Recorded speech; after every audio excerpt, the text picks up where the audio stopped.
Assalamualaikum warahmatullahi wabarakatuh. Waalaikumsalam warahmatullahi wabarakatuh.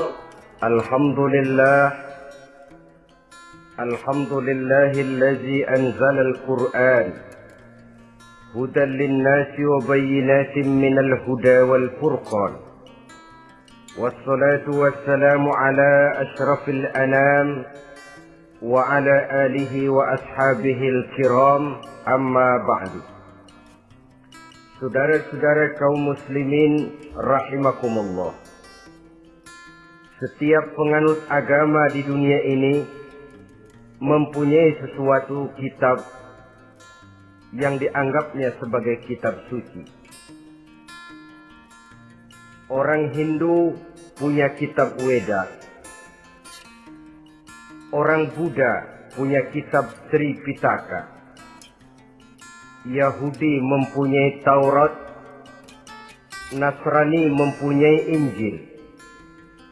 Penganut Konghucu punya kitab Tao Te Ching. Orang Majusi punya kitab Zen Avesta. Orang Kebatinan punya kitab Serat Centani, Hidayat Jati, Darmo Gandul, atau Gatoloco. Sementara kita umat Islam oleh Allah diberikan Al-Quranul Karim. Mengapa kita yakini Quran ini sebagai kitab suci? Pertama, ia bebas dari intervensi dan investasi manusiawi. Ia sepenuhnya, baik isi maupun redaksi, adalah produk dari Allah Subhanahu wa ta'ala. Kita yakini Quran kitab suci karena sampai hari ini belum ada seorang pun yang sanggup membuat seperti itu. Suatu kitab hanya dinamakan suci kalau dia bersih dari investasi dan intervensi manusia. Al-Quran ini sejak turunnya 14 abad yang lalu telah menantang. Wa in kuntum fi raibin mimma nazzalna ala abdina fa'tu bi suratin min misli. Apabila kamu ragu-ragu terhadap kebenaran Quran yang kami turunkan kepada hamba kami Muhammad, atau kamu menyangka Quran itu cuma bikinan Muhammad saja, cobalah kamu buat satu surah saja semacam Al-Quran. Apabila kamu tidak mampu melakukannya seorang diri, wada'u syuhada'akum, ajak seluruh teman-temanmu.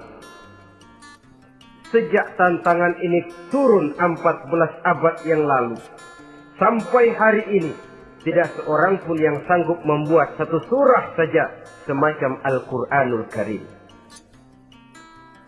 Barangkali belum pernah ada yang coba-coba. Sudah. Di antaranya apa yang dilakukan oleh Musailamah Al-Kadzab. Dia mencoba membuat satu surah semacam Al-Quran yang kalimatnya sudah berbentuk bait-bait syair, tapi isinya jauh panggang daripada api. Yang kedua, kita yakini Quran sebagai kitab suci karena isi dan ajarannya sesuai dengan fitrah manusia. Suatu kitab dinamakan suci kalau ajarannya sejalan dengan fitrah manusia. Misalnya, manusia secara fitrah, kalau dia laki-laki, normal nafsu kepada perempuan, itu fitrah. Perempuan suka kepada laki-laki, itu fitrah. Kalau ada kitab suci, tapi melarang manusia untuk kawin, kesuciannya perlu diselidiki. Quran kitab suci sejalan dengan fitrah manusia, maka ia menganjurkan manusia yang mampu untuk melangsungkan perkawinan. Contoh lain, secara fitrah manusia perlu makan. Kalau ada kitab suci yang melarang manusia puasa saja siang malam terus menerus, itu kan sama juga nyuruh orang mati. Quran sesuai dengan fitrah manusia, maka dalam Islam puasa wisol, puasa ngableng, apa itu istilahnya, puasa nyambung, Dari pagi sampai sore, sampai malam, sampai pagi lagi puasa terus. Bukan saja tidak boleh, malah haram hukumnya. Kenapa? Itu bertentangan dengan fitrah manusia. Yang ketiga, kita yakini Quran sebagai kitab suci karena isinya tidak kontroversial. Isinya tidak saling bertentangan satu sama lain. Di ayat manapun, Quran mengajarkan Allah itu Esa. Satu kali dia berkata haram, dia akan tetap berkata haram. Isinya tidak kontroversial. Sebab kalau ada kitab suci, di satu pihak mengajarkan Tuhan Esa, di lain ayat mengajarkan Tuhan 3, di lain ayat lagi mengajarkan Tuhan 4, kitab kacau namanya. Bagaimana suatu kitab bernama suci kalau isinya kontroversial satu dengan lainnya? Dari 3 kriteria inilah kita yakini Quran sebagai kitab suci. Masalah yang akan kita bicarakan pada pertemuan kita kali ini, bagaimana sikap kita terhadap Al-Quranul Karim sebagai kitab suci. Berangkat dari sebuah hadis di mana Rasulullah Sallallahu Alaihi Wasallam pernah memberikan tawaran. Beliau bersabda, "Man ja'ala al-Qur'ana amamahu qadahu ilal jannah, wa man ja'ala al-Qur'ana khalfahu saqahu ilan nar." Siapa yang menjadikan Quran sebagai imam, maka Quran akan membimbing dia ke dalam surga. Tetapi siapa yang menjadikan Quran sebagai makmum, maka Quran akan mendorong dia ke dalam neraka. Pilihan terserah kita. Siapa yang menjadikan Quran sebagai imam, ditempatkannya Al-Quran di depan, dia ikuti petunjuk dan ajaran Al-Quran, maka Quran akan membimbing dia ke surga. Surga dunia, lebih-lebih lagi surga akhirat. Tetapi sebaliknya, siapa yang menempatkan Quran di belakangnya, dia belakangi Al-Quran, dia belakangi perintah dan ajaran-ajaran Al-Quran, dia perturutkan hawa nafsunya dalam kehidupan ini, maka Quran akan mendorong dia ke dalam neraka. Ya, neraka dunia, lebih-lebih lagi neraka akhirat. Pilihan terserah kita. Saya mau tanya, kira-kira Quran dalam hidup kita jadi imam apa jadi makmum? Imam apa makmum? Kalau Quran jadi imam, artinya kita umat Islam jadi makmum. Resiko dan logika tentu. Makmum harus ngikuti imam. Imam takbir, makmum takbir. Imam ruku, makmum ruku. Imam sujud, makmum sujud. Imam tahiyat, makmum tahiyat. Itu namanya Quran jadi imam, kita jadi makmum. Artinya dalam terjemahannya pada kehidupan, kalau merah kata Quran, merah kita kata. Hijau kata Quran, hijau kita bilang. Ke barat kata Quran, ke barat kita pergi. Ke timur kata Quran, ke timur kita berangkat. Halal kata Quran, halal kata kita. Haram kata Quran, haram kita bilang. Itu Quran imam, kita makmum. Nyatanya kadang-kadang kontras. Nyatanya kadang-kadang paradoks. Merah kata Quran, hijau dong kata kita. Halal kata Quran, remeng-remeng kata kita. Ke barat kata Quran, ke timur kita pergi. Dalam praktek kita mau jadi makmum, Quran kita suruh jadi imam. Kita sesuaikan Quran dengan selera kita. Mana-mana ayat yang menguntungkan, mana ayat yang sesuai dengan mau kita, itu yang kita baca kuat-kuat. Itu yang kita canangkan ke tengah masyarakat ramai. Tapi manakala Quran itu bertentangan dengan nafsu kita, bertentangan dengan gaya dan kepribadian kita, kita umpetin itu Quran. Kalau kita cuma umpetin lumayan, kadang-kadang kita tuduh Quran ketinggalan zaman. Kita anggap Quran tidak relevan lagi dengan situasi dan kondisi. Kalau sudah begitu, sudah menyeberang terlalu jauh namanya. Saudara-saudara kaum muslimin rahimakumullah. Inilah makna hadis Nabi yang diriwayatkan dari Imam Ali bin Abi Thalib, bersabda Rasul, "Man qara'al Qur'ana fastazharahu fa ahalla halalahu wa harrama haramahu adkhalahul jannah." Barang siapa yang membaca Al-Quran lalu memperhatikannya, kemudian menghalalkan yang halal dan mengharamkan yang haram, maka Allah akan memasukkan orang itu ke dalam surga. Ya surga dunia, ya surga akhirat. Apabila kita renungi hadis ini, maka untuk berimam kepada Al-Quran ada 3 jalan utama yang harus kita laksanakan. Pertama, dari kalimat man qara'al Qur'an, barang siapa yang membaca Al-Quran.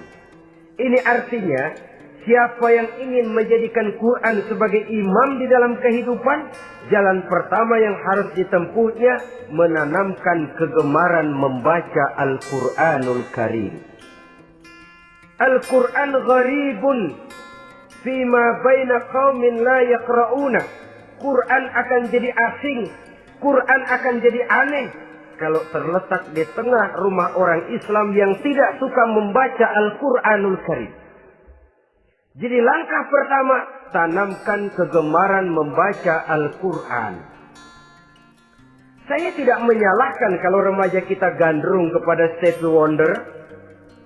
Baik kalau mereka senang kepada suara emasnya Michael Jackson atau suaranya Madonna. Tapi kalau sampai harus mengalahkan kecintaan mereka kepada membaca Al-Quran, ini ironi. Sebagai orang tua, kalau anak-anak kita buta huruf Latin, katanya menghambat pembangunan. Bahkan pemerintah saja menggalakkan bebas 3B itu. Buta aksara diantaranya, supaya rakyat bisa membaca huruf Latin. Kalau anak-anak kita buta huruf Latin, katanya menghambat pembangunan. Bagaimana kalau anak-anak kita buta huruf Quran? Jelas saja menghambat proses kesadaran dan kebangkitan dari dunia Islam itu sendiri. Satu contoh ringan. Dulu sebelum pembangunan merata, listrik belum lagi masuk desa, kampung gelap, rumah pakai lampu minyak. Kalau kita masuk kampung, terasa banyak orang Islam. Kenapa? Di rumah sebelah sana kita dengar anak muda sedang latihan baca rawi. Sebelah sini ibu-ibu sedang selawatan. Di rumah sana remaja sedang baca Quran. Pembangunan maju, listrik masuk desa. Alhamdulillah. Tapi apa yang kemudian terjadi? Proses pergeseran nilai. Setelah listrik masuk desa, radio main kenceng-kencengan, televisi main gede-gedean, baca Quran sudah barang aneh, langka. Tengoklah sekarang kalau kita masuk kampung, ada yang remaja sedang baca Quran, rasanya kok aneh, nggak umum. Sesuatu yang baik malah menjadi nilai-nilai keanehan. Saudara-saudara kaum muslimin rahimakumullah, tanamkan kegemaran membaca. Dalam satu hadis Nabi pesan, nawiru buyutakum bitilawatil Quran, sinari rumah tanggamu dengan bacaan Quran. Sebab listrik ini cuma bisa menerangi gelap, tapi tidak akan sanggup menerangi hati manusia. Quran produk Allah dibaca dalam segala keadaan, tepat dan pantas. Lihat saja, orang sedih baca Quran, terhibur. Orang gembira baca Quran, tidak lupa diri. Di rumah mewah ada yang baca Quran, bagus. Di kubu kreot di pinggir kali ada yang baca Quran, cocok. Orang kawin dibacakan Quran, bagus. Orang mati dibacakan Quran, tidak jelek. Dalam segala keadaan, in all season, bahasa kerennya, dia pantas dibaca. Saudara-saudara, bahkan orang sakit gigi pun kalau dengar baca Quran tidak marah. Coba lihat. Dia senang benar lagu Michael Jackson, tapi giliran sakit gigi, coba setelin lagu Michael Jackson. Kalau nggak mencah-mencah, kamu gila apa nggak tahu saya lagi sakit gigi? Tapi coba bacakan Quran, dia pasti tidak marah. Begitu besar daya pengaruhnya. Bahkan Abu Jahal sama Abu Lahab pernah rapat. Kata Abu Jahal sama Abu Lahab, Mas Lahab, gini loh Mas. Kenapa? Ini saya pikir-pikir salah satu yang menyebabkan kenapa saudara kita banyak ikut ajaran Muhammad. Mereka kalau sudah dengar bacaan Quran terpesona. Jadi kita blokir saja. Caranya gimana? Kasih pengumuman kepada Quraisy, jangan sekali-kali mau dengerin Muhammad baca Quran. Kamu juga jangan. Dan kamu, saya pun begitu. Mari kita janji, tidak mau dengar bacaan Quran. Salaman. Pulang ke rumah masing-masing. Dapat 1 hari tahan, 2 hari bertahan, 3 hari, seminggu ke atas. Abu Jahal mulai ada semacam rindu. Kangen pengen dengar ayat Quran. Karena secara pribadi dia mengakui keindahan gaya bahasanya jauh lebih tinggi dari kemampuan penyair Quraisy. Isi ajarannya sangat dalam dan menyentuh segi-segi kehidupan manusia. Gak tahan Abu Jahal kayak dikilikin hatinya. Keluar rumah mindik-mindik, umpet-ngumpet. Ngempet di rumah Nabi. Pengen dengar Nabi baca Quran. Rupanya Abu Lahab sama. Pikir Abu Jahal, Abu Lahab gak bakalan keluar. Abu Lahab berpikir, Jahal pasti di rumah. Dua-duanya bareng berangkat ke rumah Nabi. Cuma yang satu dari sebelah barat, yang satu dari sebelah timur. Ngempet, ketemu di sudut, sama-sama kaget. Jahal, loh kamu Lahab? Iya, kamu ngapain? Lah kamu ngapain? Akhirnya sama-sama malu. Sama-sama tidak bisa menahan diri. Akhirnya sama-sama ngakuin. Bagaimanapun kita harus akui bahwa Al-Quran ini mengandung daya pesona yang sangat luar biasa. Itu dari segi bacaan. Belum lagi dari segi ajaran. Belum lagi dari segi isi. Tanamkan kegemaran membaca Al-Quran. Sampai-sampai Nabi katakan, Innal ladzi laisa fi jawfihi syai'un minal Quran kal baitil kharib.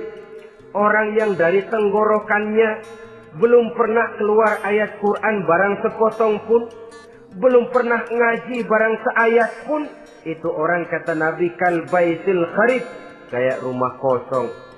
Rumah kan kalau kosong biar bagus, mewah, besar, perabotannya lengkap.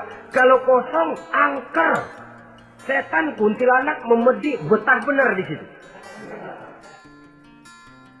Saudara-saudara kaum muslimin rahimakumullah. Dalam satu percontohan Nabi mengatakan begini.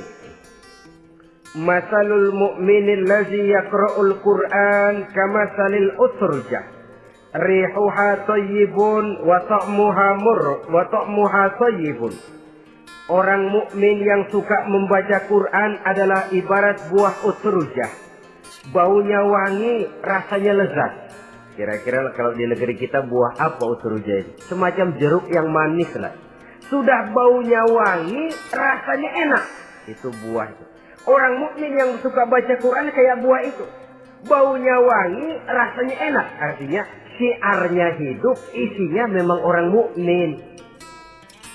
Sebaliknya, wa masalul mu'minil ladzi la yaqra'ul Qur'an kamasalit tamrah la riha laha wa ta'muha hulwun.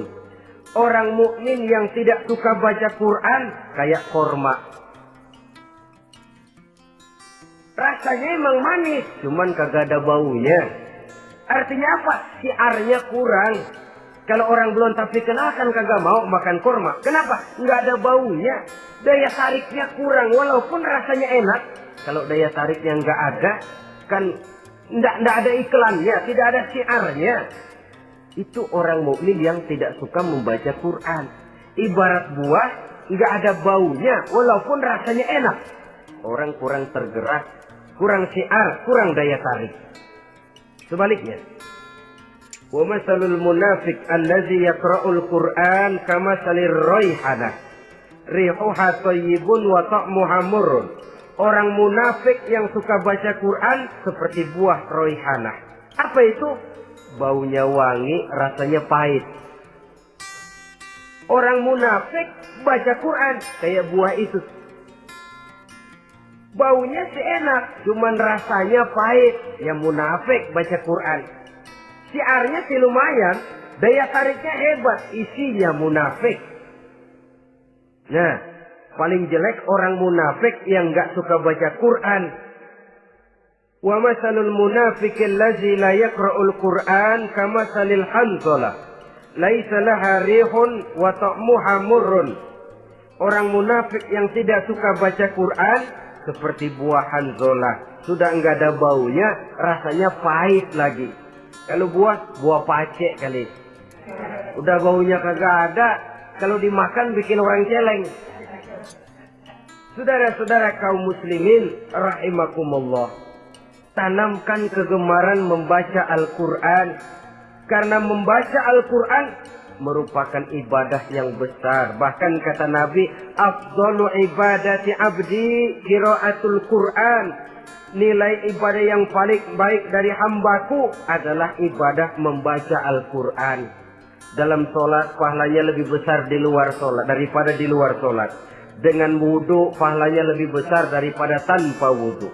Mengerti pahalanya lebih besar daripada tidak mengerti. Tapi tidak mengerti pun jangankan membaca, mendengar saja orang baca Quran dengan baik sudah didoakan untuk mendapat rahmat. Berpahala mendengar bacaan Al-Quran walaupun tidak mengerti. Apalagi membaca sendiri, apalagi mengerti apa yang kita baca, tentu pahala itu akan jauh lebih besar. Ini yang pertama, tanamkan kegemaran membaca Al-Quranul Karim. Yang kedua, dalam hadis tadi, fastazharuhu, man qara'al Qur'ana fastazharuhu. Siapa yang membaca Al-Quran kemudian memperhatikannya. Jadi kalau kita mau berimam kepada Al-Quran, setelah menanamkan kegemaran membaca, yang kedua, perhatikan, pahami isinya. Jangan seperti monyet pakai mahkota, ketawa girang, cengengesan, tapi dia tidak tahu arti kebesaran mahkota yang disandangnya. Bangga dengan Al-Quran, tapi apa kandungannya kita tidak mengerti. Untuk memahami Al-Quran ini, caranya bagaimana? Tentu mudah saja. Seperti contoh, kalau kita ingin mengerti caranya bikin tahu, jangan bertanya kepada montir mobil. Montir mobil ahli betul urusan mesin. Tapi kalau urusan tahu, tanya dong tukang tahu. Untuk mengerti rahasia dan seluk-beluk Al-Quran, kita harus bertanya kepada orang yang memahami seluk-beluk Al-Quran. Para ulama, para kiai, para ustadz, yang kita tahu kualitas keilmuannya, kita yakini loyalitas dan integritasnya kepada Islam ini. Kenapa? Ayat-ayat Quran itu elastis. Dia dibawa kemana saja mau. Ditafsirkan menurut kemauan orang bisa. Paling celaka kalau yang belajar tidak punya dasar, yang mengajar punya maksud lain. Sesat dan menyesatkan. Yang ngajar punya nafsu ambisi, yang belajar tikus budek. Yang memang tidak punya dasar apa-apa. Sekali belajar langsung tafsir. Cara wudhu yang baik saja belum ngerti. Cara rukuk dan sujud yang baik saja belum bisa. Yang membatalkan sholat apa ndak bisa, ndak ngerti. Sekali langsung. Ndak, supaya kita langsung saja belajar langsung Al-Quranul Karim. Tidak jelek. Cuma akan lebih baik kalau sebelumnya ada unsur penunjang dari nilai-nilai keilmuan dalam Islam ini. Disinilah perlunya menghidupkan majelis-majelis taklim. Sebab kalau Al-Quran hanya dipahami dan dikutak-kutik menurut maunya rasio saja, kekuatan rasio terbatas. Saya akan khawatir nantinya akan timbul pendapat-pendapat di mana Al-Quran disesuaikan dengan otak. Bukan otak ngikuti Quran, tapi Quran disuruh ngikuti otak. Contoh yang dekat saja. Kalau saudara ngukur kayu pakai meteran, itu kira-kira meteran ikut kayu, apa kayu ikut meteran? Ayo, kira-kira kayu ikut meteran, apa meteran ikut kayu? Meteran ikut kayu. Bagus. Kalau meteran ikut kayu, artinya nggak ada meteran benar di dunia ini. Kayunya kependekan, meterannya dipotong. Kan begitu loh. Meteran ikut kayu namanya. Bukan meteran ikut kayu, tapi kayu yang harus ikut meteran. Otak harus ikut wahyu. Jangan wahyu disuruh ikut otak. Manusia ikut Quran, jangan Quran disuruh ikut manusia. Dan kaum orientalis, ya, orang barat di luar Islam yang mendalami, mempelajari Islam dengan tujuan mencari kelemahan Islam untuk menghantam umat Islam. Itu sengaja mencari ayat-ayat yang mereka kumpulkan untuk menghantam umat Islam. Supaya mereka meragukan Qur'annya untuk kemudian pada suatu saat meninggalkan Qur'an sama sekali. Timbullah pendapat ada ayat Quran yang sudah tidak sesuai lagi katanya dengan situasi dan kondisi. Seolah-olah otak manusia sudah jauh lebih pintar daripada Al-Quranul Karim. Saudara-saudara kaum muslimin rahimakumullah. Inilah yang kita berlindung dari Allah. Sebab secara demikian dengan kata lain kita secara tidak sadar sudah mengurangi kemahamutlakan dan kesempurnaan dari Allah Subhanahu wa taala. Untuk memahami Al-Qur'an maka kita harus bertanya kepada ahlinya, mengaji, menghidupkan majelis-majelis taklim. Jangan sampai Al-Qur'an menjadi awam di tengah masyarakat Islam sendiri. Ini jalan yang kedua, memahami isinya. Sehingga dengan demikian, manakala Al-Quran dibacakan orang, pemikiran kita tidak lagi terpusat kepada kemerduan suara orang yang membaca, tapi tertuju kepada isi yang dikandungnya. Sehingga dalam kondisi semacam itu, boleh jadi tiap kali dibacakan Al-Quran, nilai iman makin tambah. Kita dengar orang baca, Alam taro kaifa fa'ala rabbuka bi ashabil fil. Terbayang oleh kita bagaimana Raja Abrahat dengan pasukannya mau menghancurkan Ka'bah. Bagi Allah cukup menurunkan burung ababil, hancur lebur Abrahat, raja besar dengan seluruh pasukan gajahnya, berantakan dibuatnya cuma dengan burung ababil. Allah Maha Besar, Allah Maha Kuasa. Tambah iman. Kalau tidak, ya seperti yang banyak terjadi.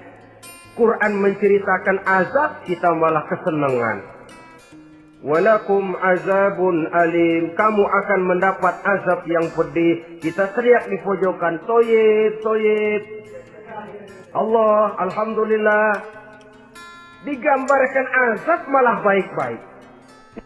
Bahwa kita suka, kita gemar kepada bacaan Quran dengan suara yang merdu, alhamdulillah. Akan lebih baik lagi kalau kita mengerti apa yang dibacanya.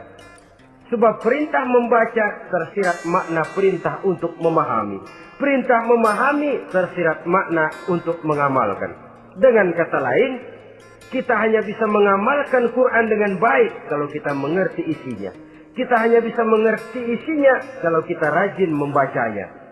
Baik membaca yang tersirat, baik membaca yang tersurat dengan petunjuk para alim ulama, para kiai, dan orang-orang yang ahli di bidang itu. Saudara-saudara kaum muslimin rahimakumullah, inilah jalan kedua. Upayakan memahami isinya. Hidupkan kajian-kajian agama, hidupkan majelis-majelis taklim. Jangan sampai Al-Quran asing di hati kita sendiri. Jangan sampai kita awam terhadap makna kandungan dan ajaran Al-Quran. Sementara kita yakini bahwa dialah yang akan bisa membimbing kita menuju kebahagiaan sejak dari dunia sampai ke akhirat nanti. Jalan ketiga untuk berimam kepada Al-Quran, setelah menanamkan kegemaran membaca, lalu berupaya memahami isinya, yang ketiga adalah mengamalkannya dalam kehidupan sesuai dengan kemampuan yang kita miliki. Quran tidak akan membawa berkah Kalau ajaran yang terkandung di dalamnya kita baca, tapi kemudian kita injak-injak dalam praktek kehidupan. Quran mengatakan riba haram, tapi praktek kita dalam hidup malah senang betul kepada riba. Quran mengajarkan jagalah kesatuan persatuan dan ukhuwah Islamiyah. Praktek yang kita lakukan malah centang perenang, malah saling bertolak belakang, malah kadang menjegal kawan seiring, menggunting dalam lipatan, ramai kita dengan kita. Lalu kelemahan pun menjadi kenyataan di mana-mana. Quran sekali lagi tidak akan membawa berkah kalau yang kita baca kita injak-injak. Tentang pengamalan Al-Quran ini, Allah Subhanahu wa ta'ala mengklasifikasi manusia dalam firman-Nya. Tsumma awrasnal kitabal ladzina istafaina min ibadina. Kemudian kami wariskan Al-Quran ini kepada hamba-hamba kami yang kami pilih. Ya Allah, coba saja kita lihat ayat ini. Quran kitab pilihan, diberikan kepada umat pilihan, yaitu kita-kita ini. Lalu bagaimana umat pilihan ini setelah menerima Al-Quran? Terbagi dalam 3 kelompok besar. Pertama, kata Allah, faminhum zalimun li nafsihi. Di antara mereka ada yang setelah menerima Al-Quran kemudian zalim kepada dirinya sendiri. Artinya hanya mulutnya saja yang menerima Al-Quran, tapi perbuatannya menginjak-injak Al-Quran. Orang semacam ini tidak zalim kepada Allah, tidak zalim kepada Rasulullah, tetapi orang semacam ini zalim kepada dirinya sendiri. Dia terima Quran dengan mulutnya, tapi dia injak-injak Quran dengan perbuatannya. Na'udzubillah summa na'udzubillah. Kelompok yang kedua, faminhum muqtasid. Di antara mereka ada yang setelah menerima Al-Quran lalu muqtasid. Muqtasid ini 50-50. Ngambil jalan tengah. Ajaran Quran dipakai, ajaran setan dikerjain. Artinya juga perintah Quran oke, larangan Quran ho-oh. Saudara-saudara, malaikat bingung bagaimana montennya nih anak ini. Perintah Quran dikerjain, larangan Quran juga dikerjain. Ini muqtasid. Nah, yang ideal adalah golongan yang ketiga, kata Allah. Wa minhum sabiqun bil khairati biiznillah. Di antara mereka ada lagi yang setelah menerima Al-Quran lalu berlomba-lomba melaksanakannya. Berlomba-lomba mengamalkan kebaikan, dan itu hanya bisa terjadi biiznillah, dengan izin dari Allah. Hidayah, saudara-saudara. Berapa banyak orang yang mengerti Quran tapi hidupnya jauh dari cahaya Quran. Berapa banyak orang yang ahli Quran tapi cahaya Quran tidak menerangi kehidupannya. Berapa banyak orang yang ahli hukum tapi bikin bingung masyarakat dengan fatwanya.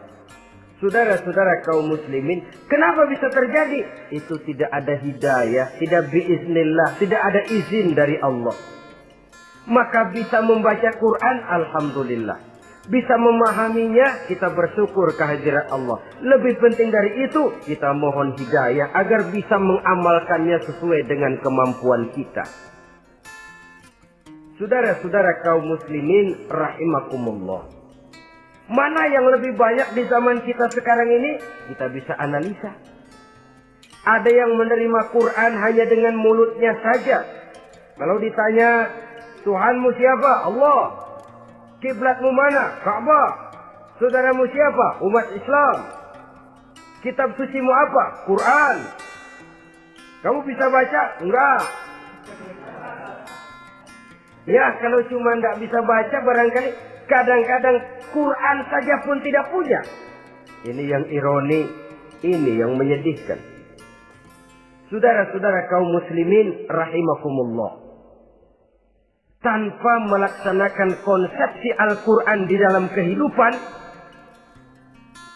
maka kesenangan kita membacanya, pengertian kita tentang Al-Quran barangkali tidak akan bisa berbuat terlalu banyak di dalam kehidupan.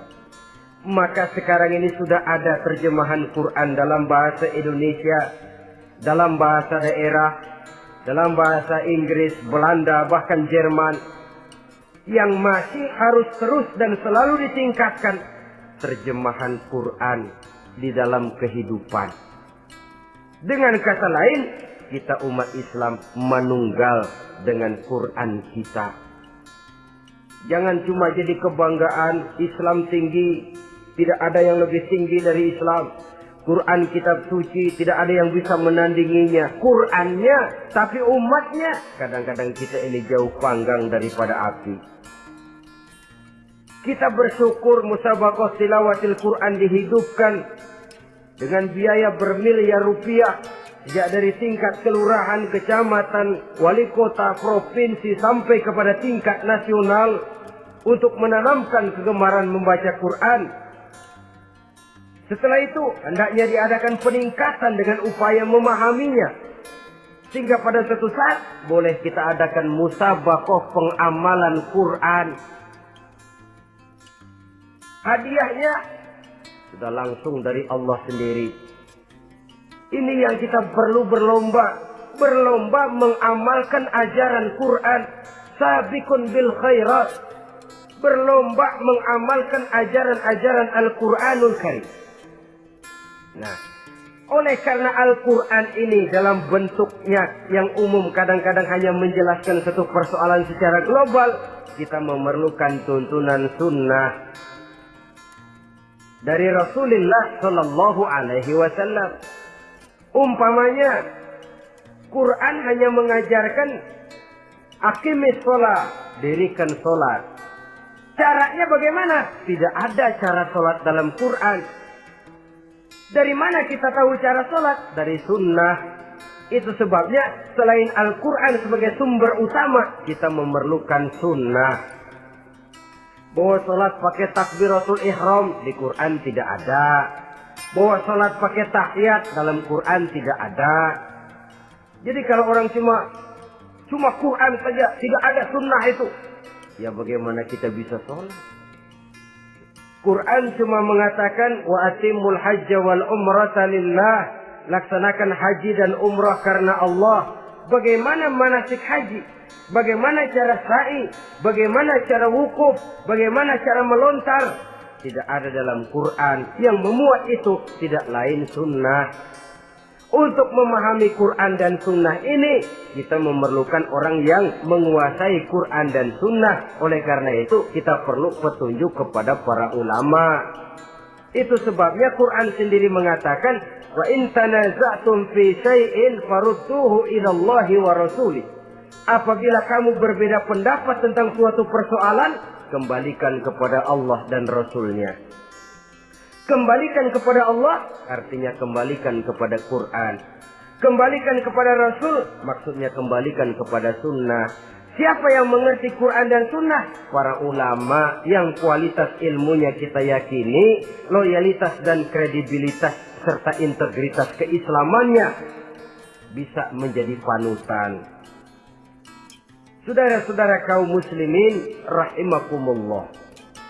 Dengan demikian, kalau orang berkata langsung saja memahami Quran, sekarang kan sudah banyak terjemahannya, tidak usah lewat ulama-ulamaan. Saya tidak mencela, cuma agak mengkhawatirkan. Kalau dia memahami Quran cuma sekedar lewat terjemahannya saja, sangat mungkin jadi dia bisa salah paham. Kita memerlukan bantuan sunnah, kita memerlukan petunjuk para ulama yang menguasai di bidang itu. Kembalikan kepada Quran dan sunnah, artinya bertanya kepada orang yang memahami Quran dan sunnah. Loh, dengan begitu kan akan terjadi perbedaan pendapat. Perbedaan pendapat sesuatu yang halal sepanjang tidak menyebabkan kita berpecah belah. Halal berbeda pendapat, asal diletakkan pada proporsinya. Apalagi kalau perbedaan pendapat itu cuma masalah teknis, bukan masalah prinsip. Kenapa tidak pulang saja kepada tuntunan Quran? Lana a'maluna walakum a'malukum. Kami akan mengamalkan amalan yang kami yakini benarnya. Saudara persilahkan mengamalkan amalan yang saudara yakini benarnya. Sama-sama punya alasan, sama-sama punya dalil. Tidak usah saling menyalahkan. Tidak usah saling mengklaim, merasa yang paling benar, orang lain salah semua. Kemukakan argumen, jangan sentimen. Harus dengan semangat mencari kebenaran, bukan untuk mencapai kemenangan. Kalau sentimen lebih penting dari argumen, kalau kemenangan lebih diutamakan dari mencari kebenaran, yang berlaku kadang-kadang gengsi. Kalau sudah gengsi, yang bicara emosi. Kalau sudah emosi, istilah kita di kampung ngambek. Gedean ilmunya sama ambeknya. Kadang-kadang, saya kalau nggak jadi imam nggak mau sembahyang di situ. Kalau nggak jadi imam, orang lain dianggapnya kagak sah sembahyangnya. Pokoknya kalau nggak ngaji sama saya, Islamnya kurang benar. Mengklaim. Perbedaan pendapat wajar, halal, asal tidak menyebabkan kita berpecah belah. Dan sewajarnya kita lebih berusaha mencari titik pertemuan, memperbesar persamaan, dan bukan mengutak-utik perbedaan. Kadang-kadang inilah penyakit kita nih. Satu kunut, satu tidak sembahyang subuhnya. Bisa RT. Satu usoli, satu tidak. Bisa RW. Satu azan sekali Jumatan, satu dua kali. Bikin masjid lagi. Kenapa bukan persamaannya yang dicari? Kenapa justru perbedaannya yang diperbesar? Yang masalah macam ini sampai kiamat tidak pernah selesai. Kan lebih baik kalau kita ditanya orang, Pak, sholat subuh itu pakai kunut apa tidak sih? Kalau saya pakai. Kalau yang tidak pakai kunut bagaimana Pak? Betul, kata yang tidak pakai. Jadi yang pakai kunut betul? Betul, karena saya pakai kunut. Yang tidak juga betul? Betul, kata yang tidak pakai. Kalau yang kunut betul, yang tidak kunut betul, lalu yang salah yang mana Pak? Yang salah yang subuh nggak sembahyang. Lebih objektif, proyek garapannya ada, umat tidak berpecah belah. Yang konyol kadang-kadang khutbah Jumat pakai membongkar khilafiyah, menghantam tahlil, menghantam kunut. Selesai sembahyang Jumat, apa yang terjadi? Umat resah, masyarakat gelisah, polemik timbul, masalah tidak terselesaikan. Orang jadi khotib itu raja dalam mimbar Jumat, siapa yang mau bantah dia? Kalau memang mau buka itu persoalan khilafiyah, buka dalam forum khusus. Adakan pengajian, jelaskan masalahnya secara luas, mendasar. Jangan mengklaim dan memponis. Berikan kebebasan kepada umat untuk menilai masalahnya selesai. Yang tidak puas bisa bertanya. Saudara-saudara, sudah lewat masanya kita meributkan soal itu. Sudah datang waktunya di mana kita lebih mementingkan dan membicarakan masalah-masalah yang lebih mendesak dihadapi oleh umat. Kemiskinan misalnya, kebodohan misalnya, keterbelakangan umpamanya, peluang untuk mendapatkan pendidikan yang layak bagi anak-anak kita yang berotak cerdas tapi tidak punya kemampuan ekonomi umpamanya. Itu akan lebih objektif ketimbang kita membicarakan masalah-masalah yang sampai kiamat tidak akan pernah selesai.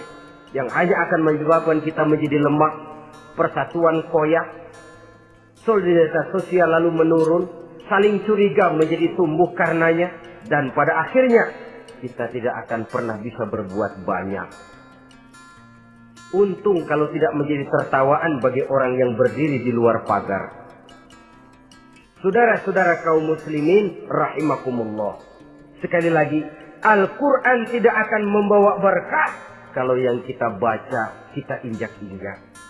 Oleh karenanya, untuk berimam kepada Quran ini, sekali lagi pertama, tanamkan kegemaran membaca.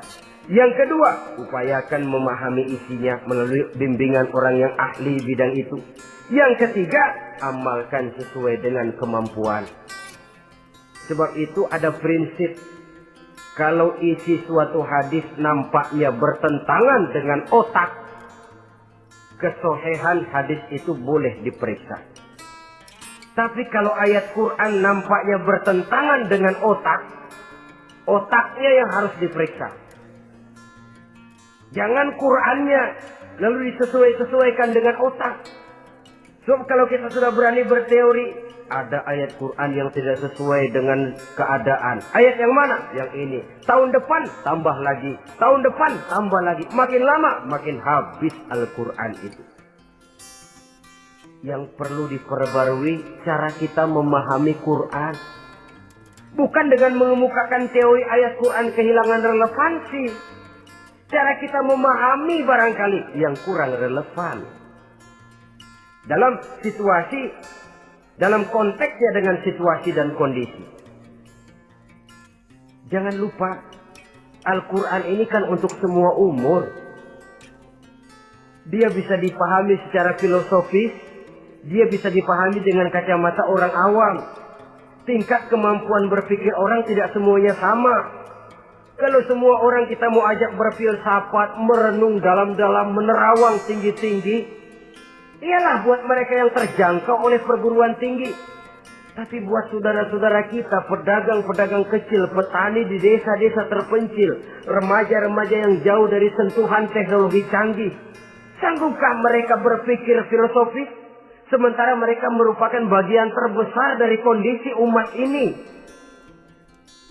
Saudara-saudara kaum muslimin, oleh karenanya ditentang membaca, memahami dan mengamalkan, Rasulullah Sallallahu Alaihi Wasallam pernah memberikan sugesti. Beliau bersabda, "In aradtum aisas su'ada," apabila kamu menginginkan kehidupan yang bahagia, hidup seperti hidupnya orang-orang yang bahagia, dan tentu ini keinginan kita semua. Wa mautas syuhada, dan menginginkan mati sebagai matinya para syuhada, para pahlawan pembela agama, orang yang mati syahid. Wah, ini sudah tidak duanya ini. Hidup mulia, mati syahid. Dapat dua-duanya. Wan najata yaumal hasri, dan ingin mendapat keselamatan pada hari hasyar, hari pengumpulan manusia di padang mahsyar. Wa zilla yaumal harri, dan mendapat perlindungan dari Allah pada hari yang sangat panas. Wal huda minadh dhalalah, dan mendapat petunjuk dari kesesatan. Nah, ini keinginan semua orang. Kan yang kita cari apa sih? Hidup bahagia. Biar ndak kaya asal bahagia, sudah enak. Lalu apa lagi? Matinya sebagai syahid. Kemudian di hari pengumpulan nanti mendapat keselamatan. Lalu pada saat orang lain kepanasan kita mendapat perlindungan. Kemudian orang lain kebingungan kita mendapat petunjuk. Kalau ini yang diinginkan kata Nabi, resepnya fa'adimu qiraatal Quran. Maka lazimkan, biasakan olehmu membaca Quran. Tidak ada terlambat. Idealnya memang dari kecil, sebab lidah kalau sudah kaku berat. Disuruh baca innallaha laghaniyun hamid, lidahnya berat. Innallaha lampuniyun hamid, lampuniyun. Laghaniyun jadi lampuniyun. Lidah itu kalau sudah berat ya memang berat. Disuruh baca ya bani Israel, lidahnya berat. Ya bini Siroil. Jadi ya bini Siroil. Saudara-saudara, idealnya memang dibiasakan dari kecil supaya lidah itu ringan. Kalau tidak ada istilah terlambat. Saya malu pak, belajar alif-alifan udah gede. Ya jangan alif-alifan, alif beneran. Alif-alifan kapan bisa ya? Alif beneran yang dipelajari. Tidak ada istilah terlambat, tidak ada istilah malu untuk belajar Al-Quran ini. Saudara-saudara kaum muslimin rahimakumullah. Ini sugesti untuk menanamkan kegemaran membaca. Lalu sugesti untuk memahaminya. Tentu banyak ayat, banyak hadis. Mengapa tidak di antara kamu sekelompok orang yang berangkat untuk memperdalam, memahami agama? Falaula nafaro min kulli firqatin minhum ta'ifatun liyatafaqahu fid din. Di tengah kelompok orang yang berangkat belajar teknologi canggih, di tengah grup orang yang mendalami ekonomi, di tengah kelompok orang yang membidangi hukum, di tengah kelompok orang yang sibuk meneliti ilmu-ilmu kedokteran, mengapa tidak ada kelompok orang yang secara takhasus liyatafaqahu fid din, mendalami agama ini, mendalami Quran ini? Harus ada.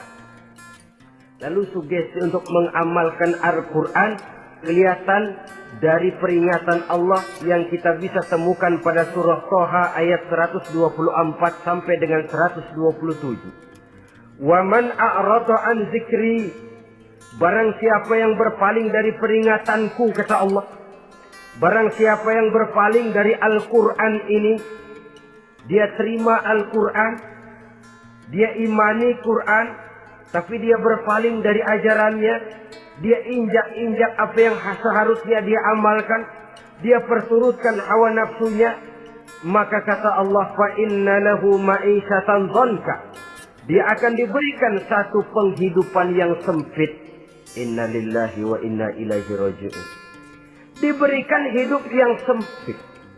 Kalau hidup sudah terasa sempit, bagaimanapun luasnya rumah, sempit. Kalau hidup sudah terasa sempit, bagaimanapun banyaknya harta, sumpek. Kalau sudah hidup ini terasa sempit, bagaimanapun luasnya pergaulan, tidak ada tempat kita bertanya, melarikan persoalan, membagi rasa. Siapa yang berpaling dari Quran, dia akan diberikan penghidupan yang sempit. Bukan dagangnya tidak untung, bukan kerjanya tidak digaji, tapi kesempitan hati lebih bahaya loh dari kesempitan ekonomi. Itu di dunia. Di akhirat, wa nahsyuruhu yaumal qiyamati a'ma. Di akhirat nanti dia akan dikumpulkan oleh Allah dalam keadaan buta. Ya Allah, ya Rasul. Padahal ke akhirat kita baru tumben. Sekali ke akhirat buta. Masya Allah. Di tempat kita lahir saja, kalau tadinya kita melihat, tahu-tahu menjadi buta, kita bingung. Padahal jalan sudah pernah kita lihat, arah sudah pernah kita tahu. Bagaimana di padang mahsyar nanti? Kemana jalan yang akan ditempuh? Kepada siapa kita hendak bertanya? Mana teman, mana istri, mana anak? Buta pula kita. Satu kesengsaraan yang merupakan puncak kesengsaraan. Dikala itu orang yang semacam tadi protes. Rabbi, lima hasyartani a'ma wa qad kuntu basira. Wahai Allah, kenapa hari ini saya dikumpulkan dalam keadaan buta? Padahal ketika di dunia dulu saya melihat, saya menyaksikan gunung yang menjulang tinggi ke angkasa. Saya melihat lautan yang luas terhampar biru membentang. Saya saksikan tanah, sawah luas menguning. Saya saksikan keindahan alam. Di dunia saya melihat Allah. Kenapa sekarang saya dikumpulkan dalam keadaan begini? Protes dia, tidak terima dia. Allah jawab, kadzalika atatka ayatuna fanasitaha. Kata Allah, begitulah memang. Dahulunya waktu di dunia telah datang ayat-ayat kami kepadamu. Telah turun Al-Quran. Telah datang agama. Fanasitaha. Tapi kamu lupakan dia. Kamu lupakan Quran. Kamu lupakan Islam. Datang ayat, turun Quran, turun agama. Kamu belaga pilon. Kamu belaga enggak tahu. Wa kadzalikal yauma tunsa. Maka hari ini pun begitulah kamu dilupakan. Sebagaimana dulu waktu di dunia, kamu telah melupakan ayat-ayatku, melupakan kitabku, melupakan ajaran-ajaranku. Hari ini kamu pun dilupakan. Seolah-olah Tuhan cuma nggak bilang, mereka protes, Tuhan, kenapa saya buta padahal di dunia saya ngeliat. Kata Tuhan, kalau bahasa kita, lu rasain. Lu sih, kenapa dulu di dunia? Pura-pura nggak lihat. Kenapa waktu di dunia? Pura-pura nggak tahu. Kenapa waktu di dunia? Kamu lupakan Quran. Maka hari ini pun engkau kami lupakan. Wa kadzalika al-yawma tunsa. Wa kadzalika najzi man asrafa wa lam yu'min bi ayati rabbih wal azabul akhirati asyaddu wa abqa. Demikianlah kami membalas orang yang berlebih-lebihan, orang yang melampaui batas dan tidak mau beriman kepada ayat-ayat Tuhannya, dan sungguh siksa akhirat itu lebih dahsyat dan lebih kekal. Siksa dunia mungkin kelaparan, kekurangan ekonomi, kekurangan pakaian, tapi berapa hari paling lama seumur manusia? 70 tahun umur kita, ya paling lama begitulah. Tapi siksa akhirat, kesengsaraan akhirat, kesengsaraan neraka, asyaddu wa abqa, lebih dahsyat dan lebih kekal. Di zaman sekarang orang bukan cuma berbuat potong kompas, berpikir pun potong kompas, berpikir pun ngambil jalan pintas. Dia lebih memilih kesenangan yang sedikit dengan mengorbankan kesenangan yang abadi. Dia mengejar surga yang sebentar dengan menghancurkan surga yang kekal. Dicarinya surga dunia, hidup cukup, rumah bagus, makan bagus, pakaian bagus, istri bagus, dengan menghalalkan segala macam cara, berpaling daripada kehidupan agama, lalu menginjak-injak Al-Quranul Karim. Kita berlindung kepada Allah, jangan sampai dimasukkan dalam kelompok yang di akhirat nanti dibangkitkan dalam keadaan buta. Na'udzubillah summa na'udzubillah. Di sini kita terkesan dengan apa yang dikatakan Sayyid Muhammad Abduh, al-Islam mahjubun bil muslimin. Kebesaran Islam kadang-kadang tertutup oleh tingkah laku umat Islam sendiri. Keluhuran dan kesempurnaan Al-Quran tertutup oleh kebodohan umat Islam. Sedangkan untuk mengungkapkan rahasia Al-Quran ini diperlukan keahlian yang kompleks. Saudara yang di Fakultas Teknik belajar teknologi, ungkap buka rahasia Quran di bidang teknologi. Saudara yang di bidang kedokteran, ungkap buka rahasia Al-Quran di bidang kedokteran. Saudara yang ahli geologi, pelajari struktur kulit bumi dengan mengungkap rahasia Al-Quran. Sehingga pengkajian kita tentang teknologi, pengkajian kita tentang angkasa luar, pengkajian kita tentang anatomi manusia akan berakhir kepada subhanaka ma khalaqta hadza batila. Ya Allah, tidak satu pun yang Engkau ciptakan ini sia-sia. Perut bumi mengandung minyak, timah, kekayaan yang berharga untuk manusia. Mempelajari angkasa luar bisa memahami musim dan menyelamatkan manusia. Mempelajari rimba belantara, teknologi canggih, akhirnya akan memperkuat nilai-nilai iman. Menerjemahkan ajaran Quran lewat disiplin ilmu yang kita kuasai masing-masing, untuk kemudian bekerja sama bahu-membahu dalam rangka mengimani Al-Quran, mengamalkan Al-Quran, dan mengawal keluhuran Al-Quranul Karim yang atas dasar tuntunannya kita hidup, untuknya kita berjuang, dan dalam bimbingannya kita ingin kembali menghadap Allah Subhanahu wa Ta'ala. Inilah pertemuan yang singkat ini. Mudah-mudahan kita diberikan kekuatan oleh Allah untuk berimam kepada Al-Quran, menjadikannya sebagai pedoman utama di dalam kehidupan kita. Terima kasih atas segala perhatian. Mohon maaf atas segala kekurangan. Usikum wa nafsi bitaqwallah. Wassalamualaikum warahmatullahi wabarakatuh. Waalaikumsalam.